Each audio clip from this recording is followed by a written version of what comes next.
You know, when I first started in IW, I always looked upon the Hardcore Championship as a joke, as something, nothing more than a mid-card prize that guys who couldn't get over to win the big one, the Alpha World Heavyweight Championship, were destined to be. Destined to be nothing more than hardcore champions. But since I've won the hardcore title, I've looked on it in a different light. You see, I've come to love the taste of violence.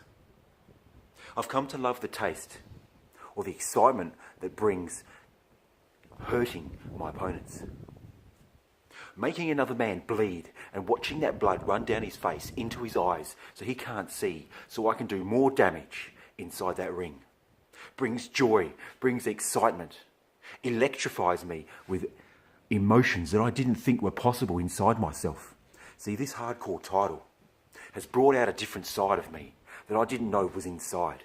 Deep down inside, these feelings that I have now of dismembering, hurting another man so badly that he is unrecognisable, I find fun. See, I find the hardcore division to be my playground now. To be nothing more than enjoyment. A bit of light entertainment. So I can go out there and dismember a man. Beat him down so badly that he can't make it to the ring next time.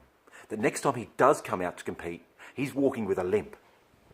You see, the man that I took this from, the Hardcore Championship, was TJ Vegas. And I beat him on 2 occasions. The first one was just an appetizer, but the second was the meal. And I sunk my teeth deep into that meal. And I ripped away the only thing in IW that made him relevant. This championship made him relevant, and I took that from him. I stole that from him. See, he calls himself a king of the death match. He ain't no king. He's nothing more than a court jester. An absolute joke. And now he runs around here saying that he is a king. And we have another man who has a claim to fame of violence. A man by the name of Casey Moran, who thinks that he is the leader of the ultra-violent movement. There's something that these two men fail to realise, is that they don't have the Hardcore Championship. And now that I have the Hardcore Championship, violence is my middle name.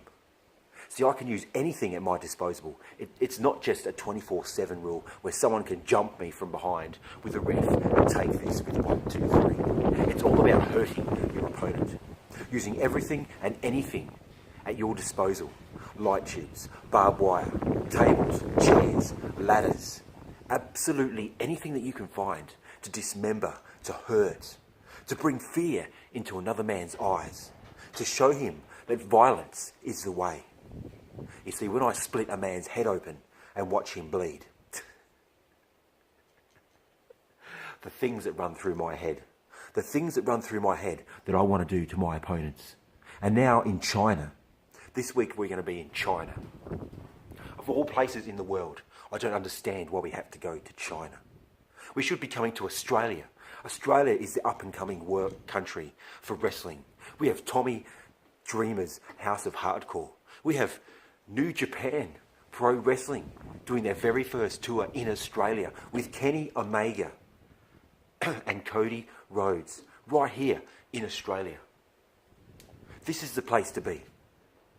But I guess China is a place for IW to go and expand that global brand of IW around the world. So come China, anyone thinks of jumping Adam Cage like that stupid fucking gutless ref did, but I got my title back. But if anyone at all thinks about jumping me in a cowardly way from behind, around a corner, you better be ready. You better be ready for the violence that Adam Cage is going to bring. Because I'm going to have my guard up. I'm going to have my wits about me. I'm going to have eyes in the back of my head. I'll be looking around corners. I'll be watching and waiting for someone to strike, someone to come and get this Hardcore Championship. Because when you face Adam Cage in a hardcore match, you better be ready to bleed.